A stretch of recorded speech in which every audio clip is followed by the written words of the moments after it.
Pananagutan kita, pero kahit kailan, hindi kita pwedeng ibigin! Oo, aminin ko. Mahal kita.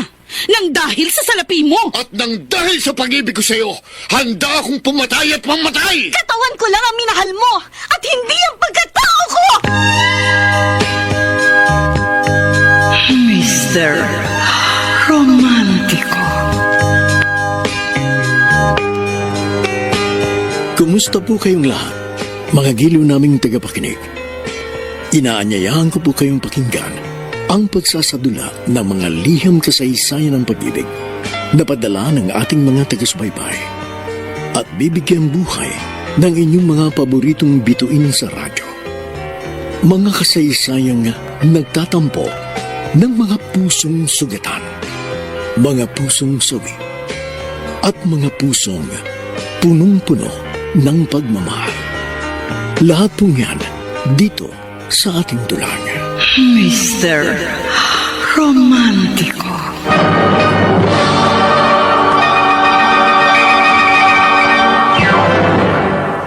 Ang pag-ibig ay sadyang ganyan. Magandang umaga, mga kaibigan.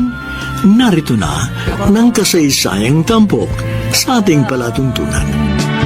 Mamahalin kita maging sino ka man. Itay, bakit hindi positibo isipin ninyo sa halip na negatibo? Matanda na ako. Nagiging sakitin na. Mas mapapanatag ang loob ko kung kapiling ka namin ng inay mo. Para rin po sa inyo ni Inay. Kaya gusto ko magbaka sakaling mapaganda ang buhay natin. Basta, huwag kang umalis dito sa probinsya. Itay! Yun ang desisyon ko. At hindi na magbabago kahit na ano pa ang sabihin mo.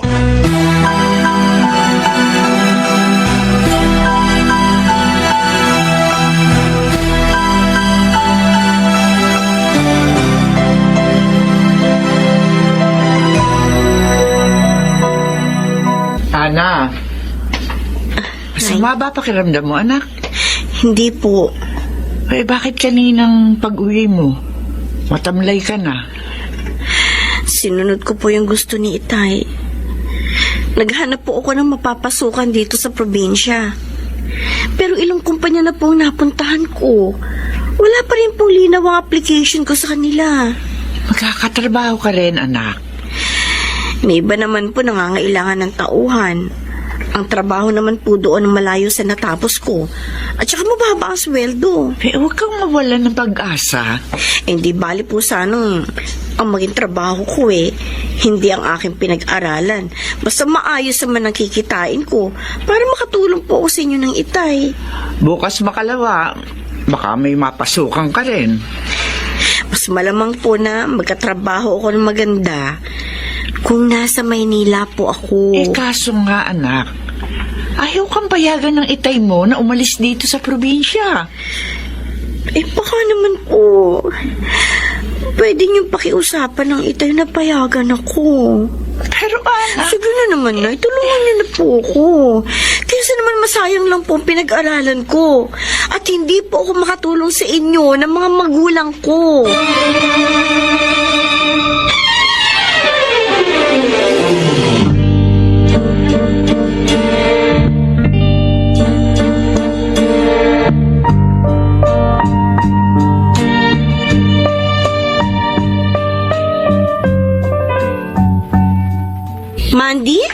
Mandy Alejo? Yung kaklase ko sa high school na may pagka-silahis noon? Oo, Ana. Ako nga. Silahis pa rin ako hanggang ngayon. Akala ko kung sino na yung tumawag sa cellphone ko, ikaw lang pala. Ikaw ang kabady-body ko nung nag-aaral pa tayo. Kaya nang magkatrabaho ko ng maganda dito sa Maynila, ikaw ang pilit na hinanap ko. Mabuti na trace ko kagad ang pangalan mo sa Facebook. Kaya tawagan kita. Nasa Maynila ka na pala. Mahigit isang taon na.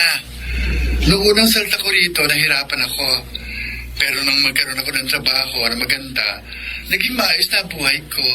Buti ka pa. Kaya nga tinawagan kita eh. Baka gusto mong lumuwas dito sa Maynila para magkasama tayo. Hindi ko lang gusto, Mandy. Gustong gusto ko. Kaya lang, matutulungan mo ba akong maipasok sa maayos na trabaho?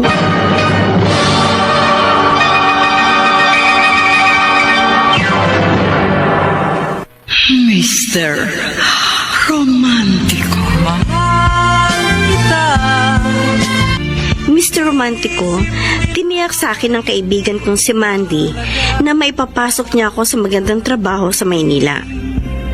Halos maglumuhod ako sa pakiusap sa aking mga magulang.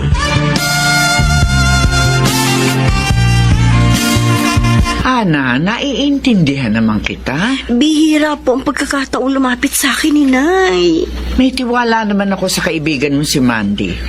Dahil madalas siyang pupunta noon dito sa bahay. Tinutulungan kang gumawa ng homework. Alam ko mabait siya. Bago niya ako tinawagan, alam na daw niyang may mapapasukan ako sa Maynila. Wala sanang problema na sumama ka sa kanya. Yun kung dito sa probinsya. Wala rin naman pong magiging problema kahit nasa Maynila ako. Pero ang itay mo... Maiintindihan din po ako ng itay. Ana, Nay. tutuloy mo pa rin ba ang gusto mong makipagsapalaran sa lungsod? Kahit tutol ang itay mo?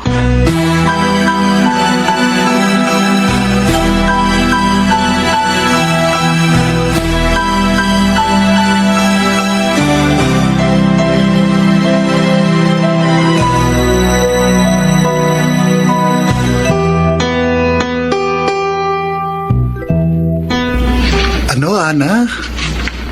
Kapag tumatawag ka sa nanay mo, ayaw kang kausapin ng tatay mo? Ayaw raw, Mandy. Masama kasi yung loob niya sa akin Dahil kahit tutol siya, nagpilit pa rin ako lumuwas dito sa Maynila. Kung hindi mo naman ginawa yun, baka mahirapan na akong maipasok ka rito sa tindahan ng kondo. Dahil malamang, iba na ang kuning tindera dito ng may-ari nito, kahit kaibigan ko siya. Dahil nagpaalam na nga yung dating tindera rito. Kaya nga nagpapasalamat ako sa iyo na naipasok mo ko dito. Dahil kahit hindi itong pinag-aralan ko, maayos naman ang sweldo ko. Kaya nga mawawala rin ang tampo sa iyo ng itay mo kapag natanggap mo na ang unang kita mo. At nakapagpadala ka na ng pera sa kanila ng nanay mo. Excuse me, pwedeng magtanong? Ay, saka na ulit tayo magkwentuhan, ha? May customer ka. Okay, Mandy. Babalik na lang uli ako rito kapag libre ko. Bye. Bye. Sir? Ben ang name ko. Benjamin Lozano. Yes, may bibilin po kayo. Wala. Nag-window shopping lang ako rito sa tindahan. Akala ko may itatanong kayo Itatanong ko sana kung anong pangalan mo Ha? Maaari ko bang malaman ang name mo, miss? At maaari ba kitang makilala at maging kaibigan?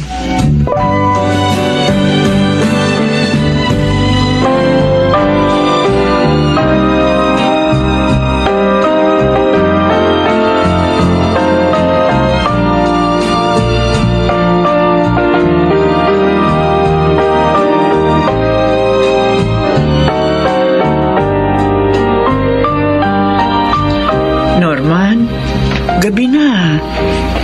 Hindi ka pa ba matutulog? Hindi pa ako inaantok.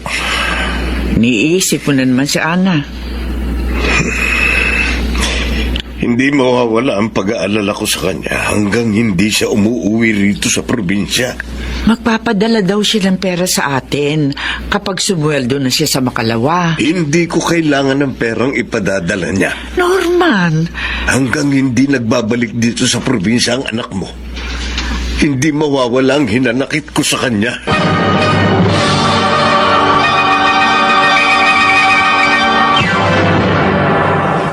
Mr. Romantiko.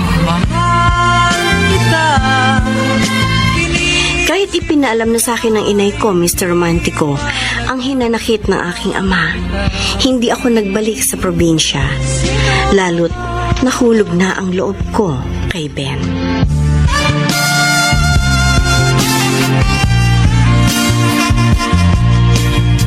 Ano ka ba naman, Ana? Mahigit 1 linggo pa lang nanligaw sa iyong Ben na yun. Nakipagrelasyon ka na agad sa kanya. Mabait naman siya, Mandy. Lahat ng nanliligaw mabait. Dama ko na mahal talaga ako ni Ben. Kaya sasama ka na makipag-date sa kanya. Nakasagot na ako sa kanya. Napaglabas ko dito sa tindahan sa linggo, mamamasyal kami, kakain sa labas. Hana, Ano? hindi mo pa lubos na kilala ang boyfriend mo. Huwag kang labis na pakatiwala sa kanya. At baka magsisi ka.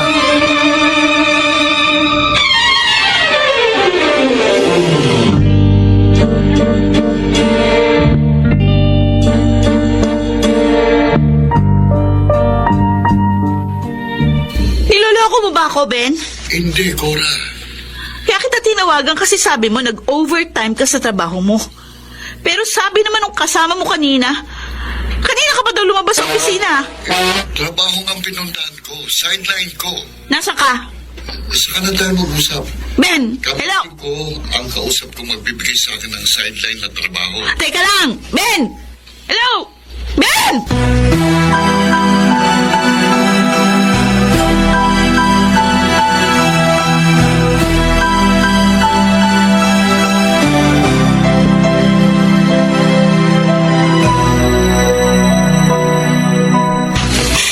Tama pala yung kaibigan ko na hindi ako dapat nagtiwala kagad sa'yo. Ana, huwag kang umiyak. Please. Ano nga ako? Teka, huwag kang magalit sa akin. Niloko mo ko. Hindi kita niloko. Sabi mo mahal mo ako. Totoong minahal kita. Noong pa mang bago pa lang tayo nagkakilala, nagkagusto na ako kagad sa'yo. Kung talagang mahal mo ako, sana naging tapat ka sa akin. Sana pinaalam mo kaagad sa akin na may anak ka na. Hindi ko pa malalaman kung hindi sinasadya nakita ko sa Facebook mo, sa cellphone mo na may anak ka na. Wala naman akong balak na ilihim yun sa'yo. Kung alam ko lang kaagad na may anak ka, hindi naman ako mahigit magrelasyon sa'yo. Hindi ako magiging sunod-sunod sa lahat ng gusto mo. Hindi ako sasama sa'yo sa motel na to. Wala namang problema na nagkaanak ako sa ibang babae. Bukakala ko pa naman. Ako ang unang babae sa buhay mo. Kaya laki pa sa salamat ko na nakilala kita. Naging tayo. Yung pala, wala akong dapat na ipagpasalamat. Dapat pala mainis ako sa sarili ko. Mahiya ako sa ibang tao dahil naging tanga ako. Nagtiwala ako, nagmahal sa isang lalaking hindi na malaya. Ana, malaya pa ako. Ana, Kuya Kapit. wala kang dapat ipagsising nagtiwala ka at nagmahal sa akin.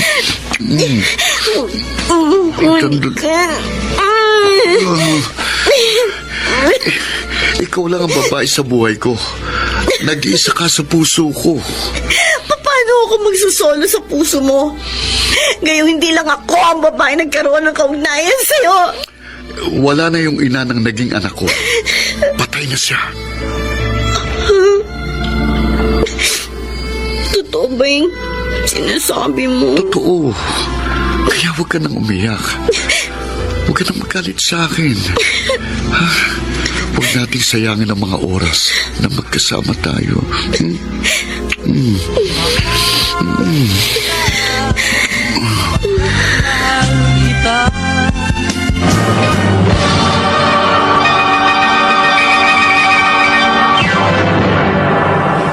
Mr.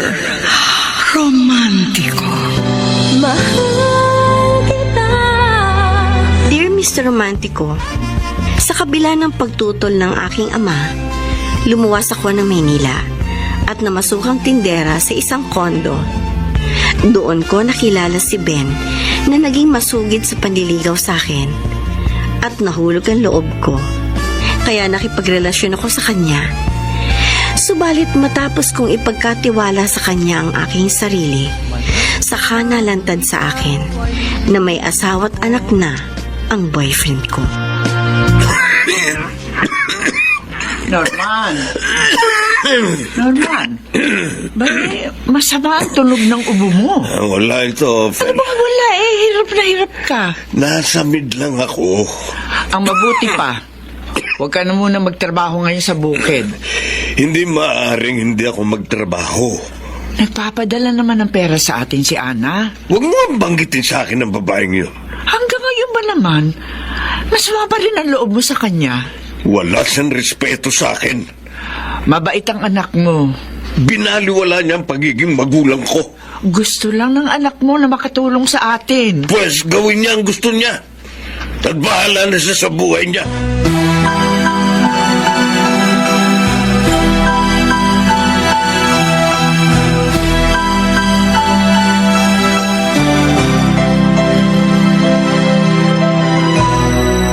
Ben, bakit nagbibihis ka na naman? May lalakarin ako, Cora. Kararating mo lang, aalis ka na naman. Kailangan eh. Di ka na natigil dito sa bahay. Ayaw mo? Ganado akong maghanap ng sideline na trabaho. Trabaho nga kaya yung pinagkakaabalahan mo. Ano ba sa akala mo ng bababae ko? Ikaw makakasagot sa tanong mo. Tigilan na nga natin ang pag-uusap na ganyan. Baka malasin lang ang magiging lakad ko. Minsan mo na ako niloko, ano? Matagal na yon at hindi na naulit yun. Kapag wala akong ginagawang masama ko, huwag mo akong pagdudahan. Kundi magtatalo lang tayo. Mag-aaway lang tayo. Hello? Ano po yun, Ninay? Dadali niyo sa ospital ang Itay? Oo, Ana. Ipapacheck up ko siya. Kasi hindi na nawala yung paggubo niya eh. Mabuti pa pala naisipan kong tumawag sa inyo. May pera pa naman kami ng itay mo. Natira pa doon sa huling ipinadala mo sa amin. Magpapadala po ulit ako sa inyo, Nay. Pwede pa naman ako mag-advance sa boss ko eh. Baka wala na matira sa sweldo mo. Hindi, okay lang po yun. Ang importante, maipagamot niyong Itay. Para hindi na po lumala kung ano man meron siyang karamdaman.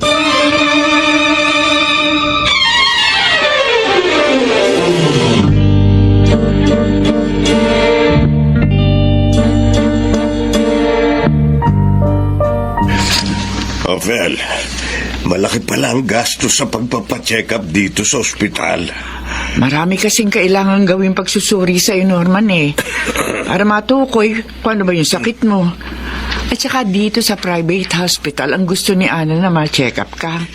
Eh, kung ako masusunod, sa government hospital na lang ako magpapagamot. Norman naman. Ayokong umasa kay Ana. Maisip ko lang ang suwain na anak mong yon. Sumasama na ang loob ko.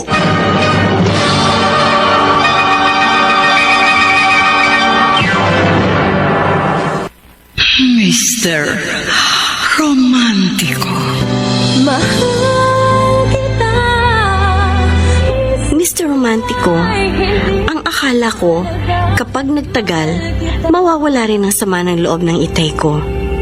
Subalit sa pagdaan ng mga araw, nanatili ang hinanakit niya sa akin. Kaya naging problema ko rin ang Itay, bukod kay Ben. Hoy, Ana!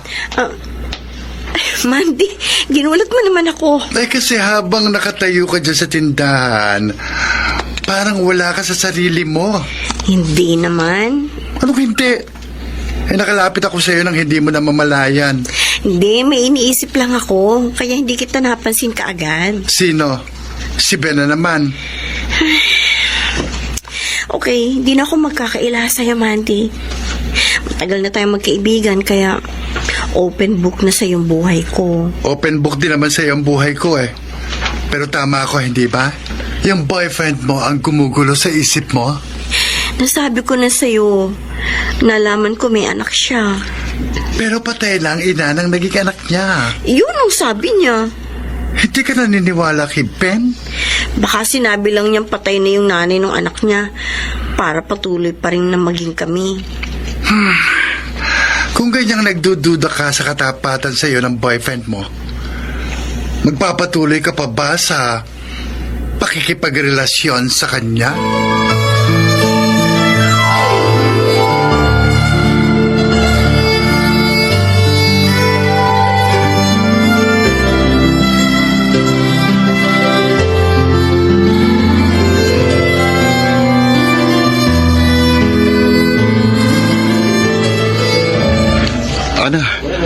wala pang order natin dito sa restaurant. Magsa-CR muna ako, ha? Sige, okay, Ben. At teka, Ano yan? pwede ko ba mahiram saglit ang cellphone mo? Bakit? Nalobat kasi yung CP ko eh. Okay. Kanina ko pang hawak ito. O, ayan. Salamat. Sandali lang ako sa CR. Okay. Ay, nakalimutan i-log out ni Ben itong Facebook niya. Ano tong mga messages na sa cellphone niya? Hindi ko kilala tong babae nag-message sa kanya. Pero sa mga nakalagay dito, maliwanag na niloloko ako ni Ben.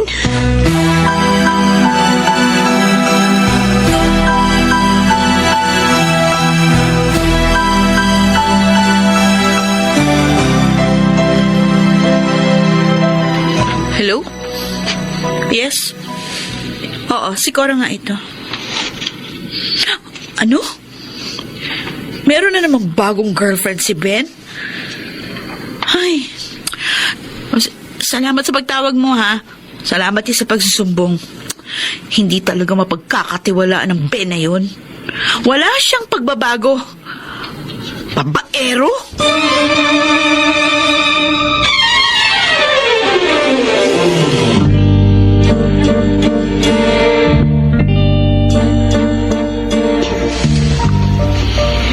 Mahal kita, Ben.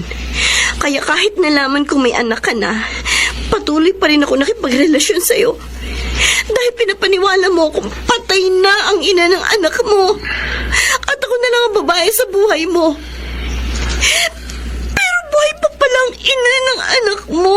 Ana, inamin ko lang yun sa'yo para hindi mo na ako kultin tungkol sa kanya. At hindi mo na siya pagselosan pa. Dahil matagal na kaming wala na. Oo, maaari totoong matagal nang wala na kayo nung ina ng anak mo. Pero hindi totoong ako lang ang babae sa buhay mo. Dahil bukod sa amin ang naging ina ng anak mo, may iba ka pang karelasyon. Wala naman akong balak itago yun sa'yo. Sinabi mo lang yan dahil nabuko na kita. Pero ang totoo, wala kang balak ipaalam sa akin ng tungkol sa inyo ng ibang girlfriend mo.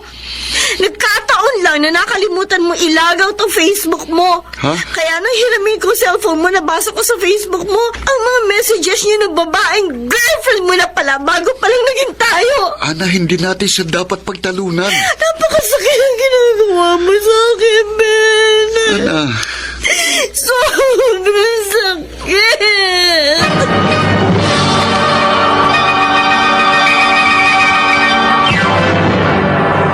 Mr. Romantico. Mahal kita. Hindi ako nakapagpigil, Mr. Romantico. Inusig ko si Ben matapos kong mabistong buhay pa ang asawa niya. At bukod sa akin, meron pa siyang ibang girlfriend.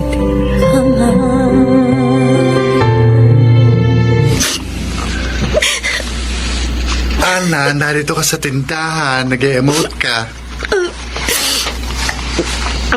Mandy, hindi ko lang mapigil ang sarili ko. Baka may lumapit sa yung customer, mailang. Naiiyak ako kasi naiinis ako eh. Kay Ben? Sa sarili ko. Alam ko nang hindi siya naging tapat sa akin. Pero hindi ko magawa lumayo sa kanya. Magagawa mo kung gugustuhin mo. Mandy. Huwag mong pahirapan ang sarili mo, Ana. Hanggang maaga, magdesisyon ka. Huwag kang magtiis sa isang relasyong walang katiyakan.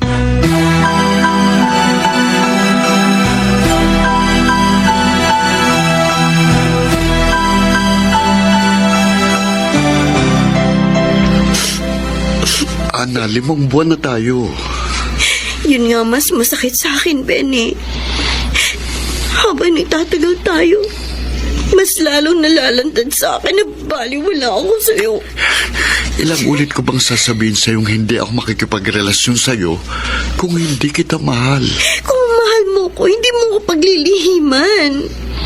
Hindi mo ako papapaniwalain na nag-iisa lang ako sa buhay mo, sa puso mo.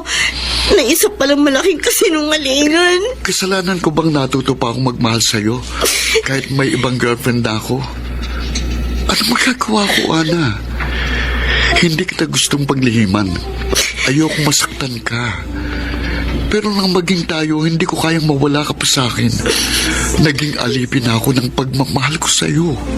Kahit totoong mahal mo ko, hindi ko matatanggap na may kaagaw ako sa pagtingin mo. Anong gusto mo sabihin? Ito na ang huli natin pagkikita, Ben. Ana, mahal mo ko. Kahit mahal kita, ayoko na masaktan pa. Kaya kahit masakit sa akin, tapos na sa atin ang lahat. Break na tayo!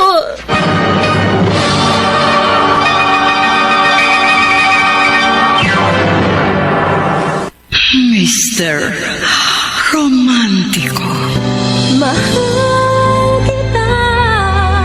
Dear Mr. Romantico, sa kabila ng napatid ko na nagkasakit ang Itay, hindi na ako umuwi sa probinsya, lamang hindi niya na ako payagang magbalik sa aking trabaho sa Maynila.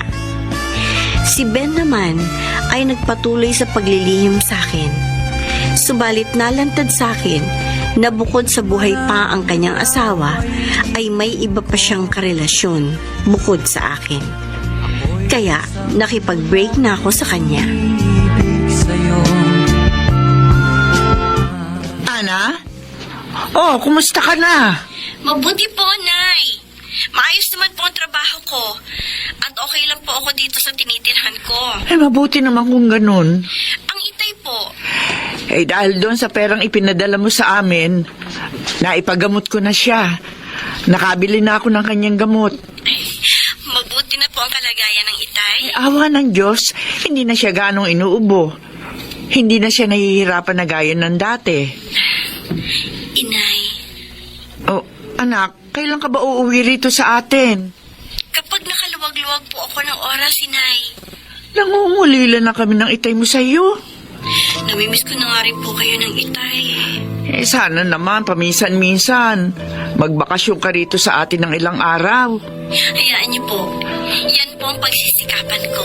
Kapag ginawa mo yan, anak, malamang mawala na ang sama ng loob sa iyo ng ama mo.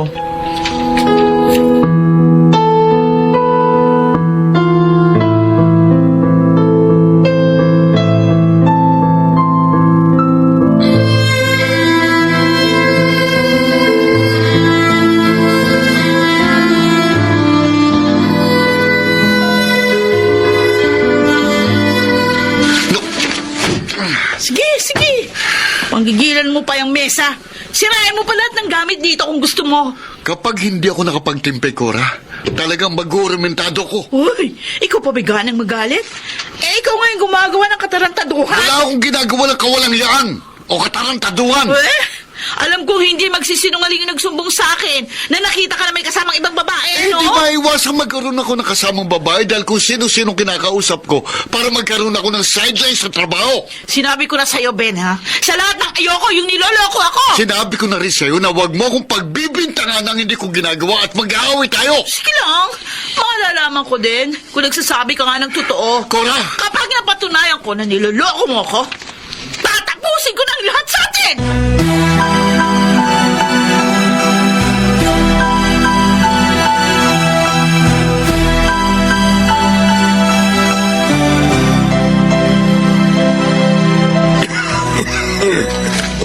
Norman, inuubo ka na naman.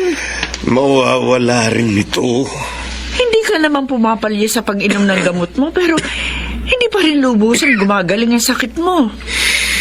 Ewan ko nga ba. Madalas kasi nag-iisip ka eh. Hindi ko maiwasan. Sabi ko na sa iyo, huwag mong problemahin si Ana. Kahit naghihinanakit ako sa kanya, hindi ko maiwasang mag-alala pa rin sa kanya.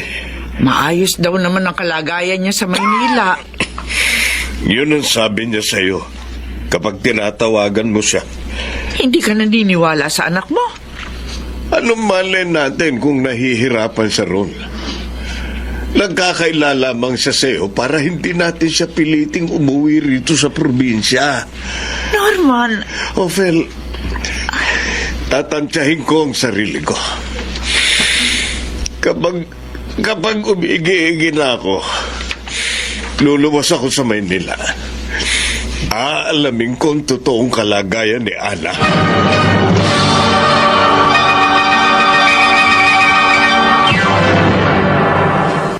Mr. Romantico. Ana, salamat sinagot mo ang tawag ko. At pumayag ka sa pakiusap kung magkabalikan tayo. Hindi ko kayang patuloy na magalit at lumayo sa'yo, Ben. Hindi ka magsisising nakipagbalikan sa akin. Alam ko, mali na maging tayo pa rin dahil may girlfriend ka ng iba. Pero, bahala na. Paano? Paano? Ngayong tayo na uli, di gaya ng dati. Magiging madalas na naman ang ating paglabas. Kasi sa ilang araw nating hindi pagkikita, miss na kita. Lalo yung ginagawa ko sa'yo na ayaw mo pero gusto mo rin. Anong ayaw ko na gusto ko rin? Ano pa? Di yung ginagawa ko sa'yo, nagagapusin ko ang mga paa mo. Saka kita kikilitiin. Yun ba? Akala ko pa naman kung ano na yung tinutukoy mo. Ano bang nasa isip mo?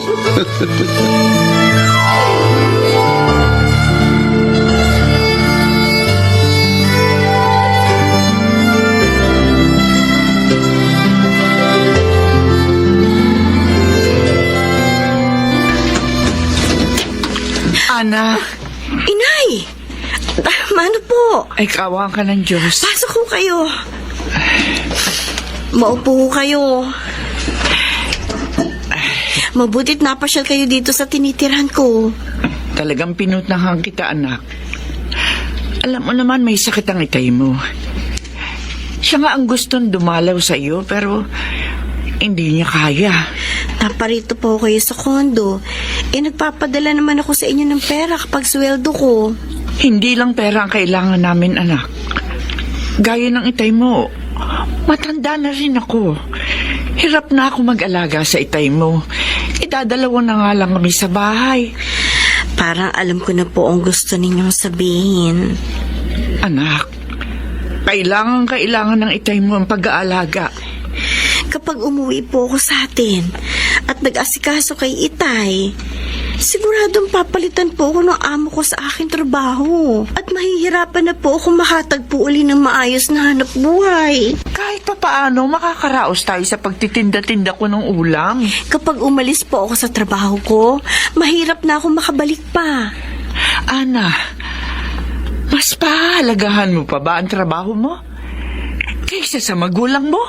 Hindi naman po sa ganun. Pero kapag umuwi po ako, natatali na ako sa pag-aalaga kay Itay. Hindi na kami magkikita ni Ben. Ha? Anong ibinulong mo? Wala po, Nay. Ang sabi ko po, mahirap nang mawalan ako ng trabaho. Lalo po sa panahon ngayon. Hindi talaga kita mapapakiusapang umuwi sa probinsya. Pasensya na po. Inaasahan pa naman ng itay mo na pag-uwi ko makakasama na kita. Dahil sabi ko sa kanya gagawin ko ang lahat para mapakiusapan kang umuwi sa atin. Sorry po talaga. Wala kang pagmamalasakit sa ama mo. Nay. Mas mahalaga pa sa'yo ang trabaho mo kaysa magulang mo, Ana. Makasarili ka. Wala kang kwentang anak.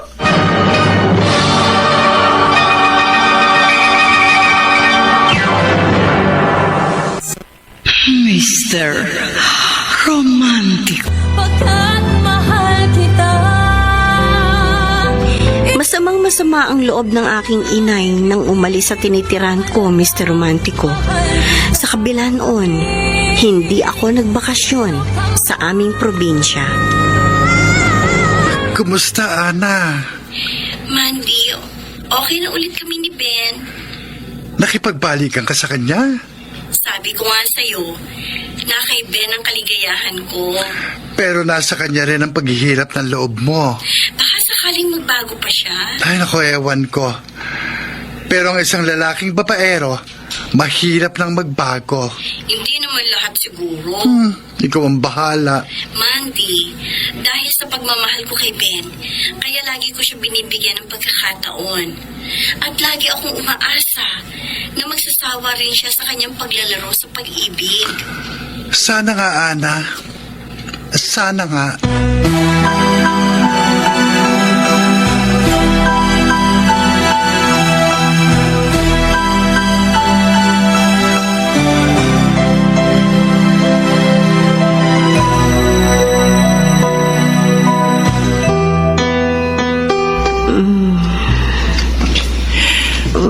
Bakit ngayon ka lang dumating, Ana? Matagal na panahon mo na kaming tinikis. Lalo na ang iyong ama. Inay, pasensya na po. Ngayon lang po ako nagkaroon ng pagkakataon makapagbakasyon sa aking trabaho.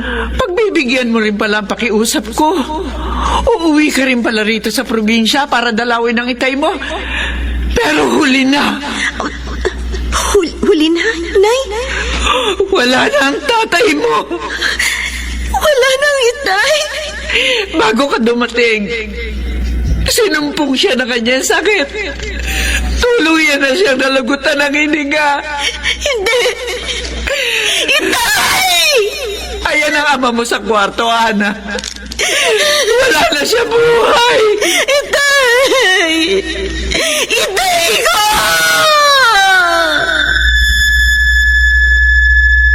Ay,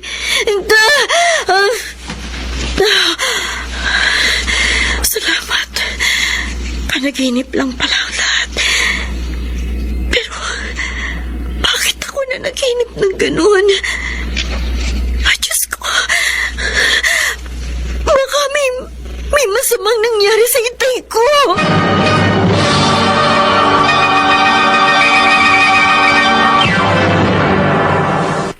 Mr. Romantico. Mahal kita.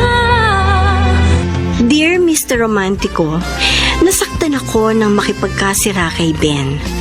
At madalas pa rin siya ang laman ng aking isip at puso. Kaya nang tumawag siya sa akin, muli akong nakipagbalikan sa kanya. Kasunod noon, dinalaw ako ng isang masamang panaginip na may masamang nangyari sa aking ama. Nang ikaw ay ibigin ko.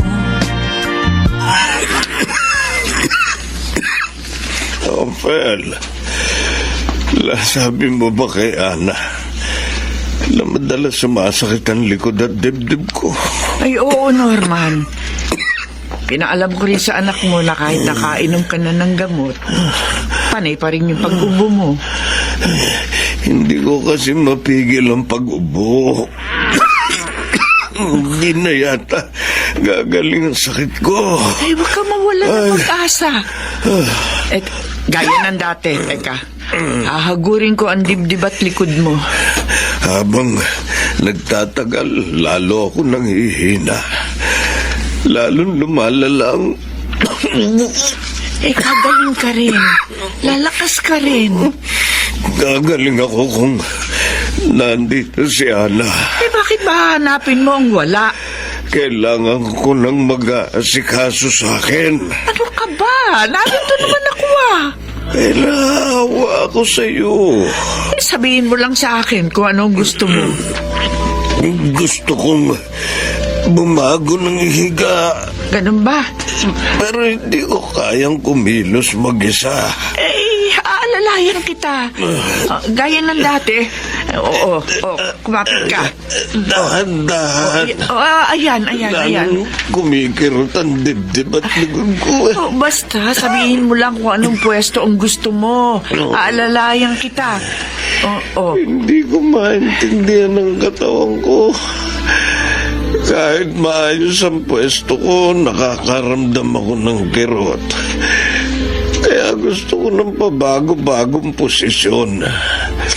Maya't maya gusto kong maupo o mahiga, pero pag ikaw ang nag-aasikaso sa akin, nakikita kong nahihirapan ka rin.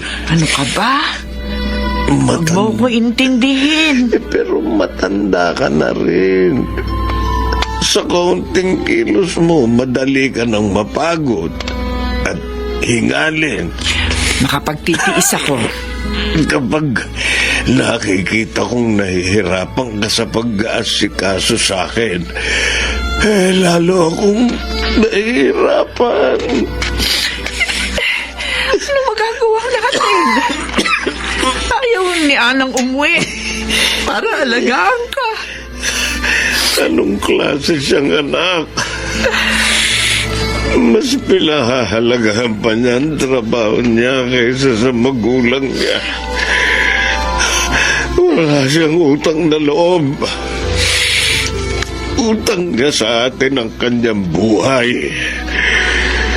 Durugin man ang mga butot laman niya, hindi pa rin siya makakabayad ng utang na loob sa atin. Norman,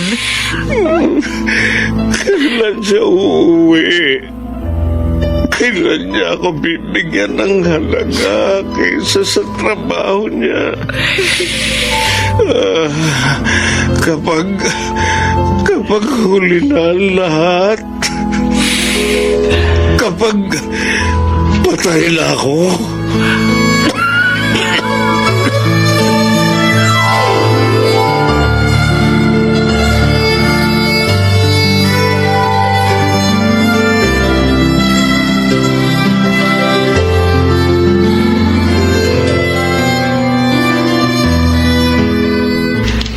Ana, may problema ba dito sa tindahan? Wala, Manti. Huwag mo sabihing bago lang kayo nagkakabalikan ni Ben na may problema ka na naman sa kanya. Hindi. Okay na kami ni Ben. Tiniyak niya sa akin na wala nang ibang babae sa buhay niya, kundi ako na lang. O anong dahilan ng kalungkutan mo? Tumawag ako sa nanay ko Oh. para kumustahin ang itay ko. Kasi nga na naginip ako ng hindi maganda kay itay. Hindi sinasagot ng inay ko yung mga tawag ko sa kanya Baka naman may problema lang ang cellphone ng nanay mo. Masama ang loob niya sa akin, Mandy. Naghihinanakit na rin sa iyong nanay mo? Kagaya ng iyong ama? Oo. Kasi nung minsan pinuntahan niya ako at pinakiusapang umuwi sa probinsya, hindi ko siya pinagbigyan Maintindihan ka rin ang magulang mo. Sana nga, Mandy.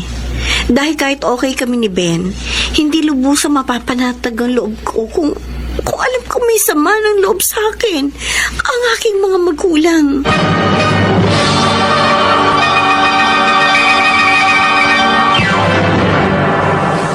Mr. Romantiko. Mahal kita. Mr. Romantico, upang mapanatag ang loob ko, umasa na lang ako na isang araw, mawawala rin ang hinanakit sa akin ng mga magulang ko. Subalit, nagdaan ng mahigit na isang linggo. Ayaw pa rin sagutin ni inay ang mga tawag ko sa kanya. Manang ikaw ay ibigin ko. Ana, okay ka ba? Ben, basta ganito magkasama tayo, okay ako. Maligaya. Maligaya bakit parang may problema ka? Halatang malalim ang iniisip mo Ang mga magulang ko sa probinsya. Pinoproblema ba yung minsan napanaginipan mo ka mo na may masamang nangyari sa iyong ama? Ayoko magkatotoo yun. Ana, ang panaginip, kabaliktaran ng katotohanan. Yun ang gusto kong paniwalaan para mawala yung pag-aalala ko sa mga magulang ko. Pero iniisip mo na baka magkatotoo na lumala ang sakit ng tatay mo at ikamatay niya. kapag nangyari yun, baka hindi ko mapatawad ang sarili ko. Huwag mong guluhin ang isip mo sa isang alalahaning wala namang katiyakan. Ano naman ang malay mo kung maayos ang kalagayan ng mga magulang mo sa probinsya at ikaw lang ang nag-aalala sa kanila?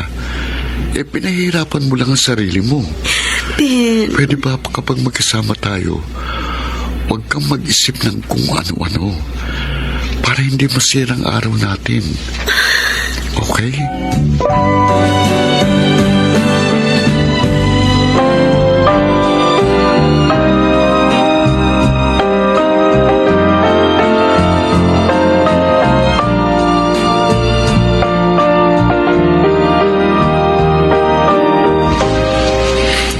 Mandy, malamang hanggang ngayon, nagdaramdam pa rin sa akin ang inay at itay ko.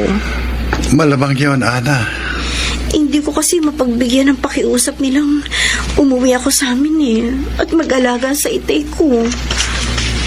Maiintindihan pa sana kita kung ang trabaho mong talagang dahilan kaya hindi ka makauwi sa inyo para mag-alaga sa mga magulang mo. Pero alam kong jowa mo ang dahilan kaya ayaw mong umuwi sa inyo. Ayaw mong magkalayo kayo ni Ben. Anong gagawin ko? Alam kong kapag hindi na kami nagkita ni Ben, malamang na lalo siya mabuyo sa pagkikipagrelasyon sa iba. At makalimutan niya na ako. Mas pahalagahan mo ang jowa mo kaysa sa magulang mo. Tapos ngayon, iiyak-iyak ka.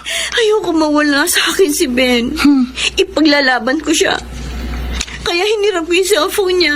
Para ano? Para malaman kung FB account ng ibang girlfriend niya. At para maipost ko sa FB ko yung mga litrato namin. Pagkatapos, i-add ko sa mga friends kong ibang karelasyon ni Ben. Para malaman na bukod sa kanya, may iba pang girlfriend ng boyfriend niya. Kapag ginawa mo yun, malamang mag-aaway si Ben at yung ibang jowa niya. Yon talaga ang gusto kong mangyari. Ang mag-away sila. At magkahiwalay. Para masolo ko si Ben. At wala na akong maging kaagaw sa puso niya.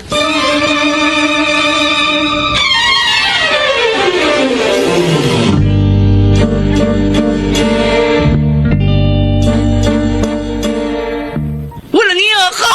Aliko! Bakit po ako sinampal?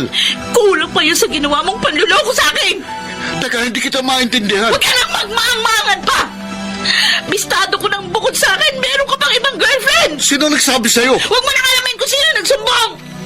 Malinaw ang mga pictures nyo ng Ana na yon na nag-add at nag-post sa mga picture nyo sa FB ko!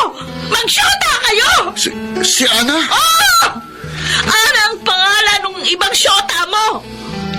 Para bang pinagmamalaki sa akin yung mga retrato nyo na magkasama kayo? Walang niyo ka! Walang niyo! Cora, tama na! Tama na! Ayusin ko ang problemang ito!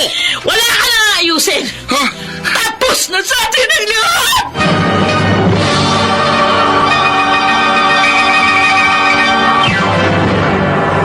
Mr. Romantico. Mahal kita. Mr. Romantico, gaya ng nais kong mangyari, nagkalabuan si Ben at ang iba pa niyang girlfriend. Yun din ang inasahan ng kaibigan kong si Mandy.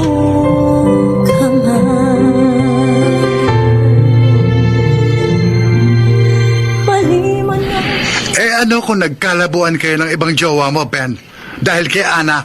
Mandy, hindi tamang ginawa niya. Walang mali sa ginawa ng kaibigan ko. Huwag mo siyang kampihan. Tama lang na ipaglaban niya ang karapatan niya. Wala siyang karapatang siraan ako. Nagtiwala sa'yo si Ana, pero niloko mo siya. Wala kang pakialam sa aming relasyon. Tapos ngayon nagagalit ka? Nag-post lang naman si Ana ng mga picture niya sa FB. Dahil nga sa ginawa niyang yun, napasama ako sa iba. Kaya kukumprontahin ko siya. Wala nga si Ana dito sa tindahan ngayon. Anong wala? Dahil may pinuntahan sila ng amo niya. Kaya ako muna ang nakatao dito. Huwag mong itago sa akin ang kaibigan mo. Ang hirap mong kausapin. Ilabas mo siya.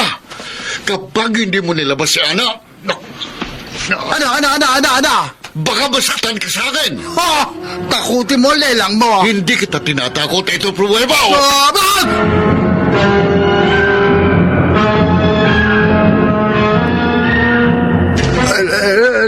Teka lang, hayaan mo malagyan ko ng gamot yung black eye mo. Walang yung Ben na yun. Kung hindi siya nakaalis agad sa tindahan matapos na akong sapakin, ipapupulis ko siya. Kakahiyan naman sa'yo. Pati tuloy ikaw nadamay sa problema namin ni Ben.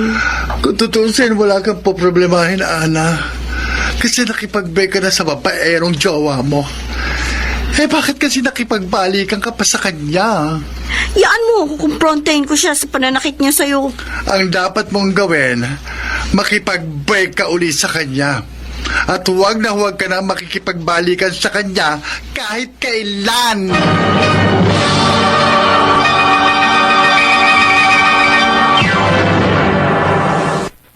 Mr. Romantiko. Mahal kita. Dear Mr. Romantico, ipinagdasal ko na lamang na hindi magkatotoo ang panaginip ko na may masamang nangyari sa aking ama. At sana'y mawala na ang hinanakit sa akin ng aking mga magulang. Kay Ben, natuon ang aking panahon at atensyon.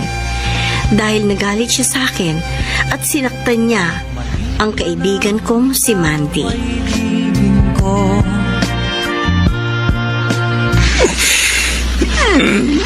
Norman? Masama na naman ba pakiramdam mo?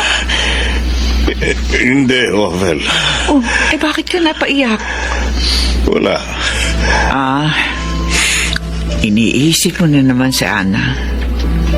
Alam niyang masama ang loob natin sa kanya dahil hindi natin sinasagot ang mga tawag niya sa atin.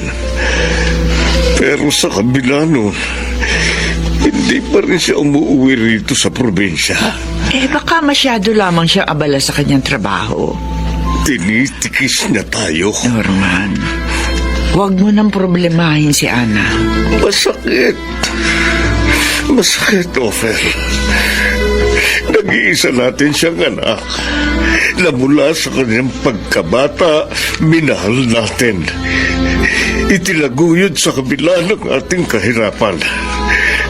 Wala akong alam na naging pagkukulang o kasalanan natin sa kanya para niya tayo tikisin. Wala rin akong alam na naging pagkukulang at kasalanan natin kay Ana. Ang inaasahan ko, susuklian niya ang pagmamahal natin sa kanya. Na ngayong matanda na tayo, siyang magiging gabay natin. Gaya ng ibang anak na marunong tumanaw ng utang na loob sa kanilang mga magulang. Pero anong isinukli ni Ana sa atin sa lahat ng kabutihan at pagmamahal natin sa kanya? Ano?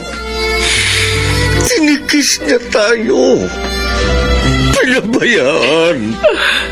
Norman. Kinalimutan na tayo ng ating anak, Ophel. Kaya kalimutan na rin natin siya.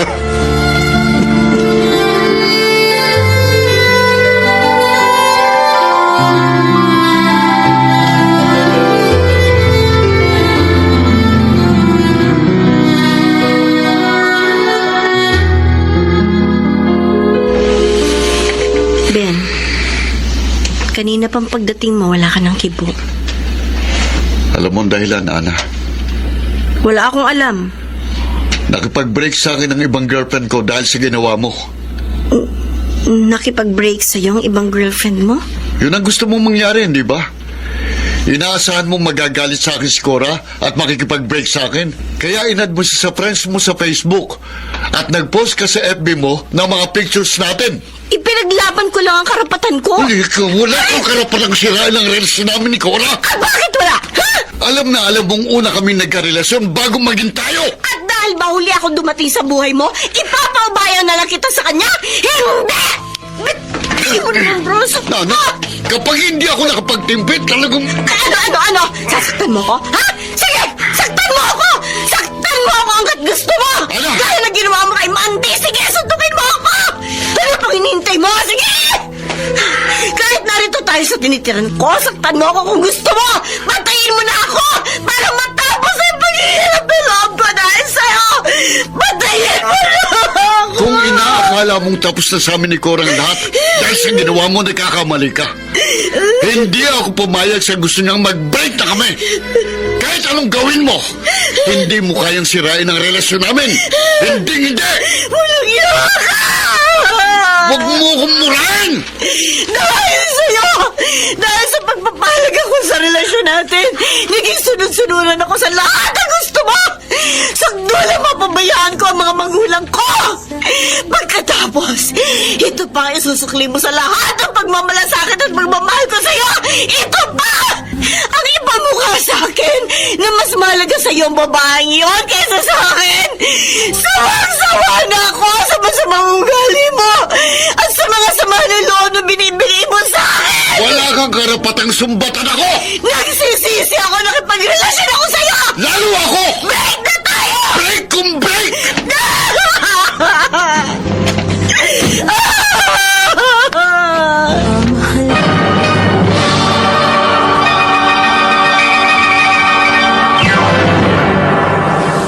Mr. Romantiko. Mahal kita. Higit ang naging kirot sa puso ko, Mr. Romantico, sa pangalawang beses na nakipagkasira ako kay Ben. Dahil ipinangako ko sa aking sarili na hindi na uli ako makikipagbalikan pa sa kanya.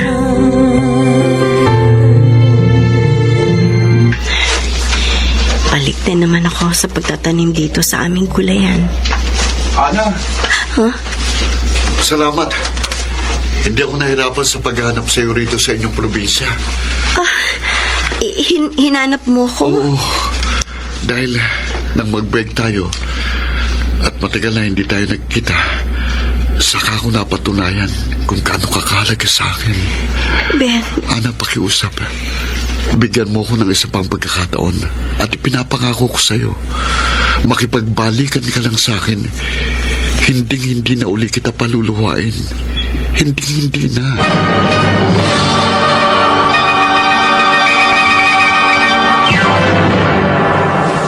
Mr. Romantiko. Mr. Romantico, desidido na ako na burahin na si Ben sa isip at puso ko. Subalit nang dumating siya sa probinsya namin, muli akong nakipagbalikan sa kanya.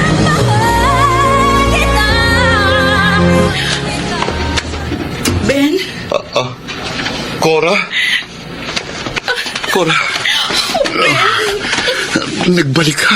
Oo. Hindi ko pala kayang mawala ka ng tuluyan sa buhay ko. Nakipag-break ka na sa akin. Hindi na mauulit yun. Kahit dalawa ba kami sa buhay mo, okay lang yun sa akin. Tanggap mo yun? Oo. Kahit napagtawanan pa ako ng buong mundo. Ang importante, hindi ka tuluyang nawala sa buhay ko.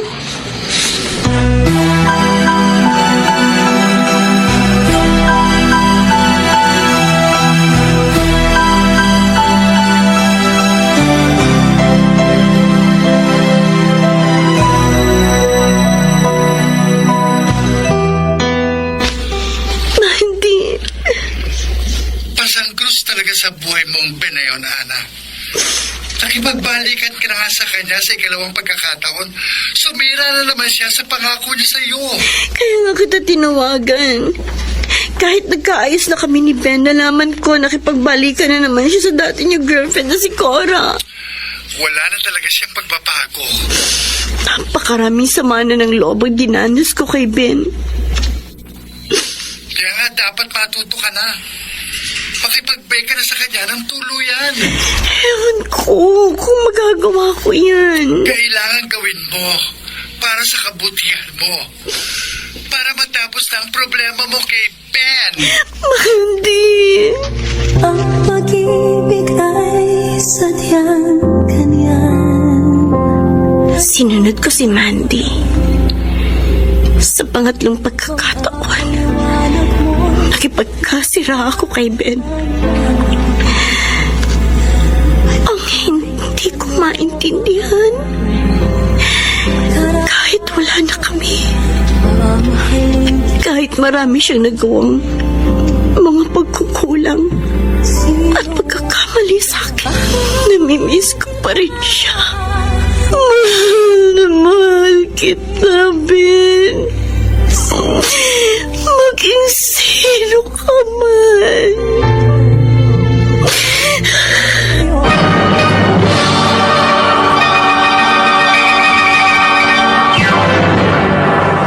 Mr. Romantiko. Ang pag-ibig ay sadyang ganyan.